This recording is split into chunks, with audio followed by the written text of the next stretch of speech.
everybody. It's Brooke with Mrs. Cog Hill Farm, and starting out in the barn today, as you can see. A little bit overcast outside, warm temperatures, warm enough for short sleeves here in Alabama.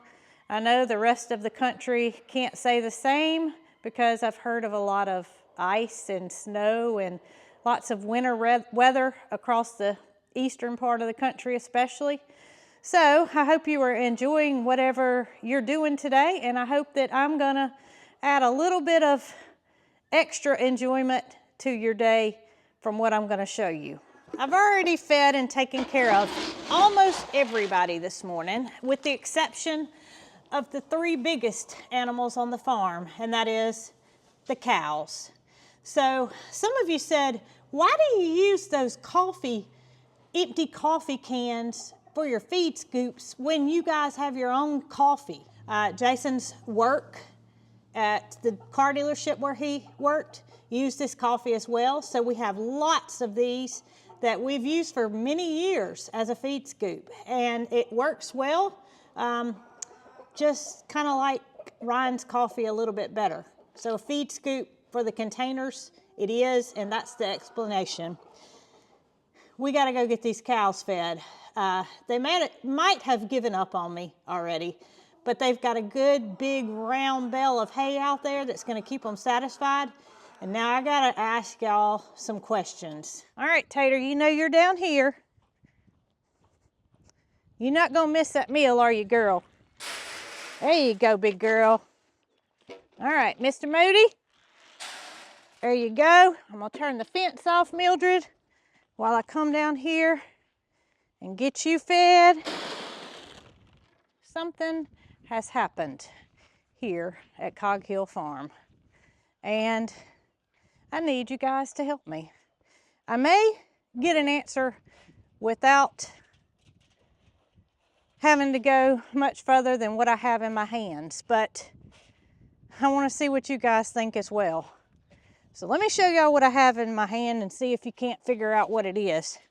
First of all, I've got an envelope from FedEx. What could that have to do with cows? Right, Sylvester? Second of all, I've got something that I made here. And you can see that I have duct taped a solo cup on a very long stick here. So you may be starting to figure out what I could be on to. Well, I'm gonna turn around this way so y'all can see the cows while I talk. You see this girl back here? She's been at our farm for 3 months now. Her name's Tater. She's a mini Hereford. I don't think you call them a heifer unless they have calved. She's a female. She's never given birth before. She's 3 years old. She came from Chestnut Hills Farmstead. And she was rehomed to us because Miss Tater is an escape artist. Or so she used to be, an escape artist. At the other farm, Chestnut Hills, she was housed with another female of her kind named Cinco. She was housed with a miniature, he's like super miniature, mini Hereford, and I hope I'm saying that right, because if not, y'all are going to give me a hard time, bull. His name's Ferdinand. Ferdinand's not a very big guy though. Ferdinand is about the size of, I would say, Joe, our goat. He's a little fella. So Ferdinand's intact, which makes him a bull. And Ferdinand lived with both Cinco and Tater the entire time she was at Chestnut Hills Farmstead, which has been over a year. So, Tater being an escape artist, they were contacted on numerous occasions saying that she, as well as the other 2 cows, she was the instigator, had escaped their fence. Now, they did know that they had to make some repairs to their fence, and they were working on it diligently. But as Matilda said, Nick works a full-time job, so does Zoe, and they have 3 children to tend to, so fencing could not get done quick enough. one reason for Tater coming to live with us. Tater hasn't escaped since she lived here. We have an electric wire at the top, which I just turned off so that I can reach over or go inside, whatever I may need to do. And the fences here are brand new, and Tater hasn't tried to escape. Now, I don't know if Moody has anything to do with that. Moody's a steer here. Moody has no male parts to breed with. And Tater tends to really like Moody. Now, she gets along well with Mildred too, who is our Charlet cow over here that's also never been bred, never had a baby. So I'm gonna call her a cow because she's not a heifer yet. From what I understand, correct me if I'm wrong. But Jacqueline Head over at Head Family Farm. Jacqueline over at Head Family Farm, she does all of our website design. She actually does all the shipping for all the merchandise now. So it comes out of one location, one shipping charge. She makes our merch for us. Jacqueline reached out to me one day this week and she said, you know what, Brooke? She said, I was looking at Tater and I was wondering if there's a possibility that Tater could be pregnant. And I said, what? And she said, well, I hadn't had a chance to watch a video in a while, and I was watching one, and she looks enormous compared to what she did when y'all first got her. I said, wait a minute. It kind of caught me off guard because I have never for one time ever considered that Tater could be pregnant. Now, cows are pregnant for 9 months. That's a long time. She's been here 3 months, right? So that leaves 6 months at Chestnut Hills Farmstead. Prior to coming here, she was there a lot longer than that, but she had 6 months of exposure before here with a possible interaction with another herd of cows. Although Zoe and Nick never saw her with another herd of cows, she did get out and there are cows nearby. She's also for sure been in with Ferdinand, who's the little extra mini bull. So y'all, when Jacqueline told me that, I got to looking at Tater, and I got to looking at her long and hard. And I noticed first her udder. She's gonna go try to steal Mildred's food. Moody's finished over here. They won't be in here for long before they go back to the hay bale. I got to looking at her udder first, and you know, that's the first thing we think of when we think of something being pregnant is an udder's gonna fill up. Well, some cows don't produce milk until the baby's born. Their udder doesn't show full until after the baby's actually here. Some cows fill up a little bit before, but it just kind of depends on the actual cow from my research. So I did a good bit of squatting down, taking pictures, trying to look at her udder to see if I saw anything different. And the first thing that caught me off guard is that she has 5 teats. When I sent Jason the picture of her udder, I sent it to him because he was at home working. He said, she's got 3 teats on one side. Well, that didn't even occur to me. I wasn't paying any attention to the teats. I was paying attention to the size of her udder. But then when he said that, I came back out here and I looked, and lo and behold, she had an extra teat. So I read about it, and it can happen. It's more than likely it's hereditary, and more than likely Tater's mama probably had an extra teat, but not for sure about that. Needless to say, she has that extra one. Now, I'm in here with Moody, and I'm being very cautious, so y'all can keep a watch for me and let me know if he starts coming. Another reason I turned the fence off, so I can get out of here. All right, I'm headed over here towards Tater because he probably figured out that this stick is to potentially catch urine. As she's walking, those teats, y'all, get my attention. I got Mildred here, who's also a heifer, and Mildred's teats are almost invisible. You can hardly see them. Tater, on the other hand, you can see them really, really good. So she's gonna walk out here to the hay bale. I really didn't want this to happen, but I really am starting to think that Tater may be pregnant. And that scares me. It makes me happy. Let me get this fence back. If she starts urinating, we're in trouble because I gotta get this gate back. So why does that scare me? I've watched many episodes of Dr. Dr. Paul. If y'all don't know who that is, he's a veterinarian on TV, and boy, that man's pulled a many a calf. And while I've been present for several goat births that have never resulted in any deaths, thank goodness, because we've just tended to always be in the right place at the right time, I feel a cow's totally different. I feel that you don't know when it's going to happen, and the chances of you not being here, I'm not meaning not here, we're always at the farm, but not being out here and her being across this huge pasture and me not knowing. I need to know if she's pregnant. Dr. D is down right now. He has had a surgery, and these pregnancy tests, like the one I showed you in the FedEx envelope, appear to be about 98% accurate. So my solo cup on the stick and Miss Taterbug are gonna be having a party for a minute until I get some urine. But y'all, let me show you. I don't know how to zoom this camera in, but I think y'all can probably see her teats. I'm not necessarily looking at teats. Her udder is full. You can't, it's not completely full, but it's fuller than a normal cow's. And Tater is wide as a Mack truck.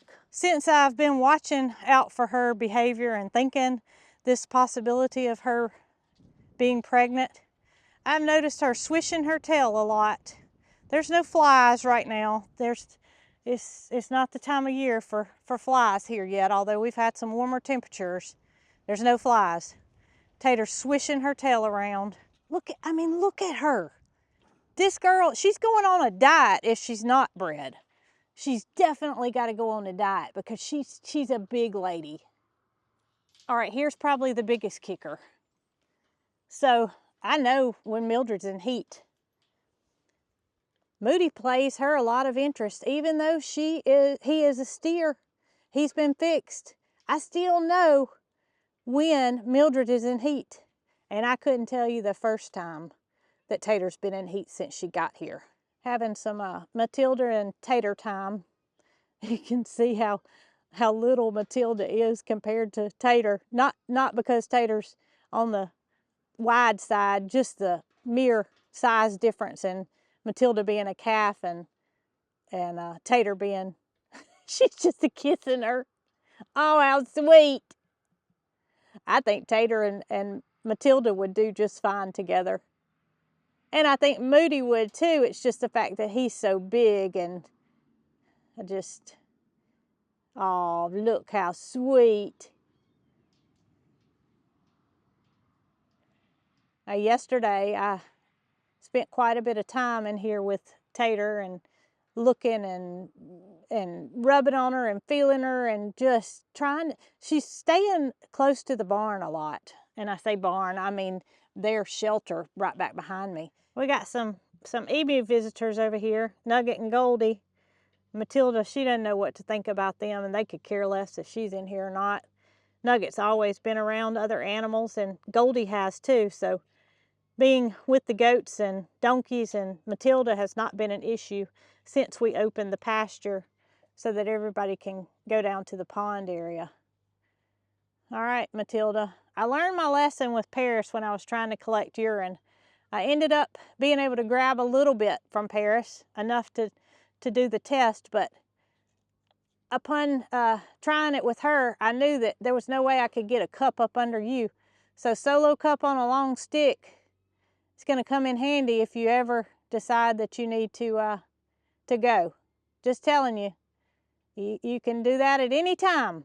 Tater, you reckon how long I'm going to have to stand out here with my my stick and waiting on you to do something. Mildred can't help. All it takes is just a couple of drops. We're going to use the same type of test that we used for Paris to see if she was pregnant, and indeed it turned blue, which is what we wanted to see in a bred goat. I haven't read the instructions yet on this particular test, but I have a feeling it is the same concept. But I know I don't have to have much urine. It will show up a hormone and turn it a color if it's indeed positive. And if it's positive, I can tell you one thing. I'm going to have some sleepless nights until a baby calf is born. Dr. D, we're well. He'd come right over and glove up and check her, pregnancy checker. That's the easiest way to determine if a cow is indeed bred. And while I've never done that personally, I wouldn't be against doing it. It's just with me not knowing what I'm after, I don't feel comfortable putting her in the head chute and just feeling around.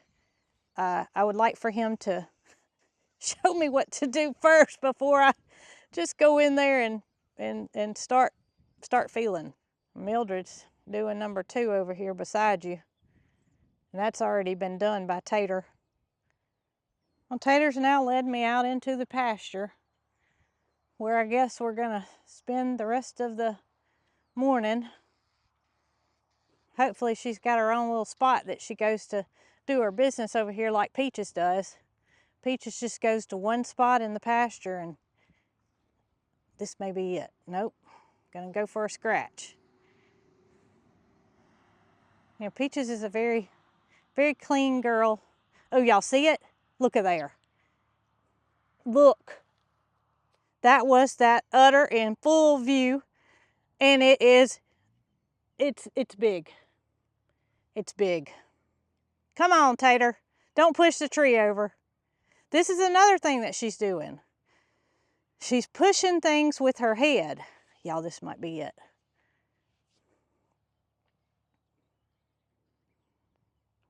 I'm talking about you. That's what my goats do when they're getting close to delivering, is they start using their head to push on things, just like Tater is right now. She pushes on that tree. She's not scratching her head. She's just pushing on it. I bet Dee Dee's so mad at me right now. She followed me over to the barn, and she can't get out of the back of the barn because I keep those doors shut. I never know that she can't get through to, I don't want her going in with Jesse and Honey. I don't think they would do anything, but I don't ever take a chance of her getting in the pasture with them for fear of what may happen. Well, look a here. Somebody heard me talking, and it's not Dee Dee. It's Bramble. Where are you going? Hang in there, buddy. You know, as big as Moody is, he could step right over that fence if he wanted to. We don't have an electric wire on this side because obviously it's the catch pen, and we don't ever keep them in there for a long period of time. But if he wanted to, all he's got to do is literally put his legs over and just step. And there's our head catch back behind him. She's looking at me like, why are you following me around? I really don't need you to go every step I go. And, you know, I probably shouldn't have been so focused on the fact that I said I would be scared to death. I would be overjoyed too. I don't know that Jason and I could ever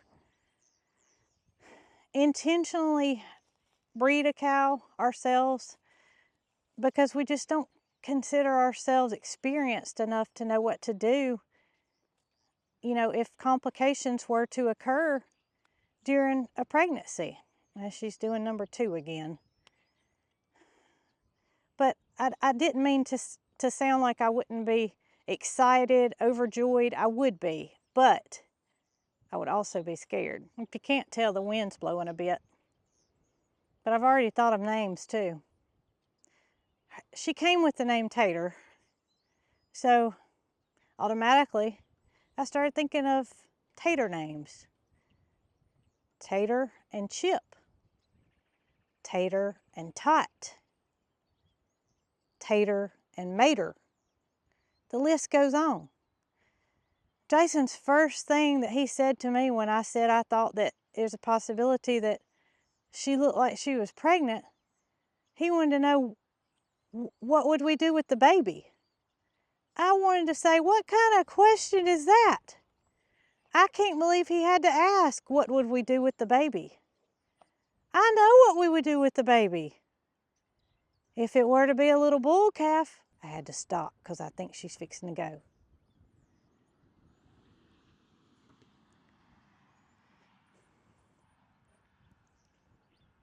If it were to be a little bull calf, we would have him cut and keep him. And if it were to be a little heifer, well, we don't have any bulls, so wouldn't pose a problem. And I was wrong. I thought she was fixing to go. I tell you what, we keep staying out here and I'm gonna be the one to have to go to the bathroom. At least she's not laying down. I would be bummed if she just came out here and just laid down.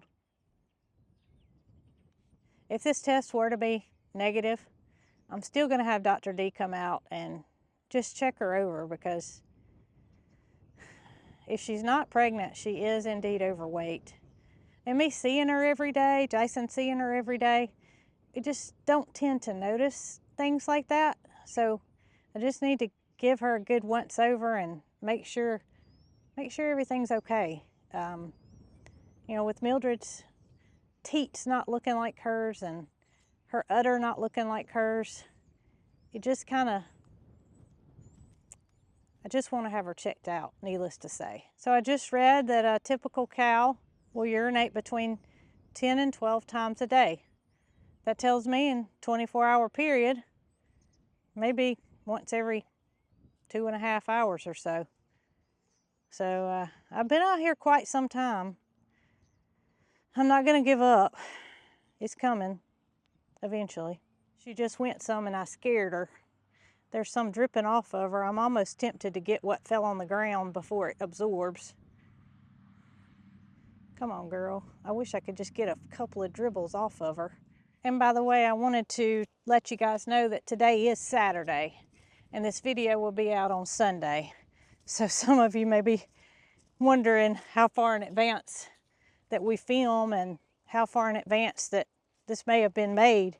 So there you go. And I'm still walking with her. She's over towards the edge of the property. Not the edge of the property, but the edge of the fence, I should say. And I'm just gonna stay back. Rubbing on another tree. Hey, Tater. I got things to do, girl. I know you're enjoying scratching on that tree and all, but I got things to do.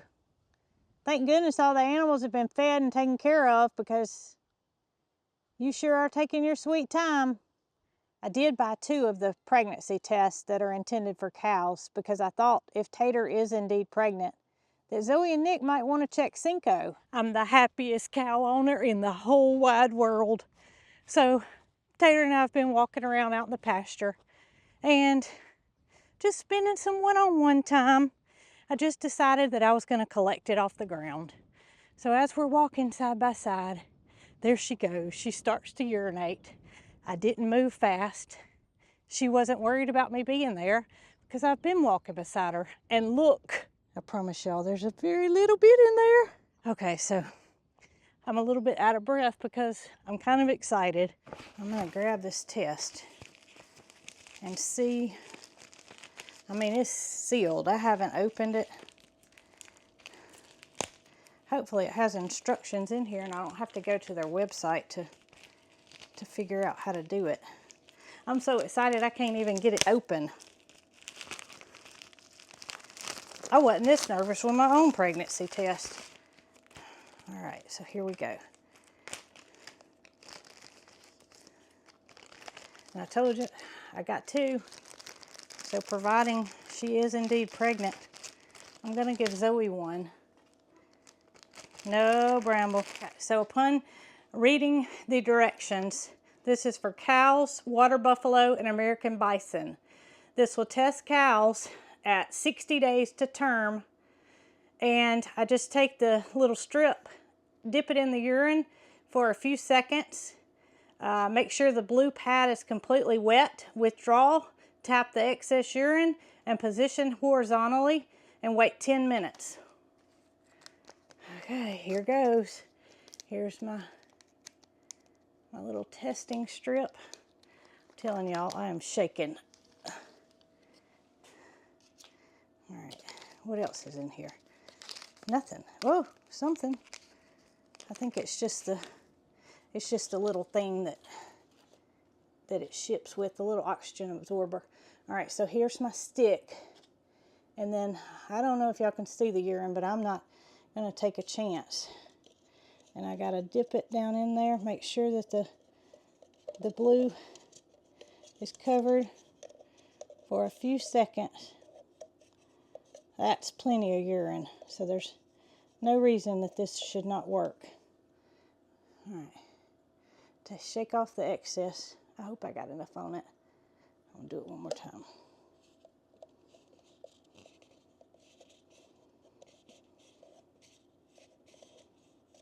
All right, shake off the excess. And we're gonna set a 10-minute timer. Let's see, we gotta figure out what color it turns. So, first let me do the 10-minute timer. Set a 10-minute timer. All right, so dark blue is pregnant. 10 minutes, counting down. If it turns white, she's open. Light blue is pregnant early. A little darker blue is pregnant early. And mid to late term is dark blue. And now we wait. I'm waiting on my timer to go off. We're down to 10 seconds. And when this timer goes off, I've been peeking. So I'm going to show y'all what I found. 10 minutes. So at first, when I looked at it, I was like, y'all see that color of the stick right there, right? It is, in my opinion. Y'all see what you think. Spot on. Same exact color.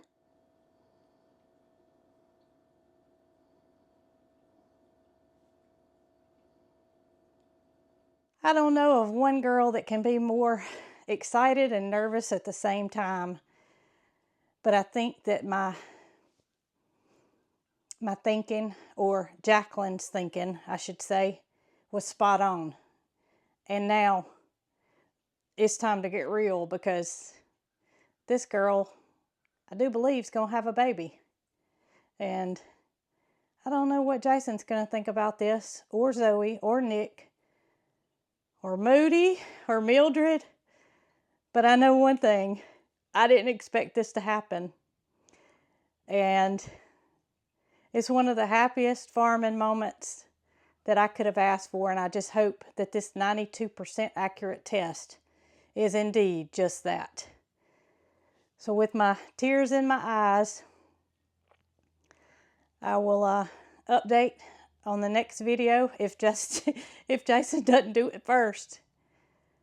So I appreciate y'all watching, and tell me what you think about Tater's signs besides the ending fact that what her pregnancy test showed. Tell me what you think about her udder and her behavior, and how far along do you think she is? I mean, late term, end term, does that mean today, tomorrow, Monday? It's going to rain next week.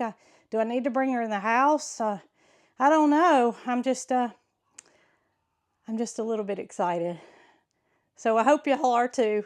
Totally unexpected. And I'm going to end this with, y'all be good.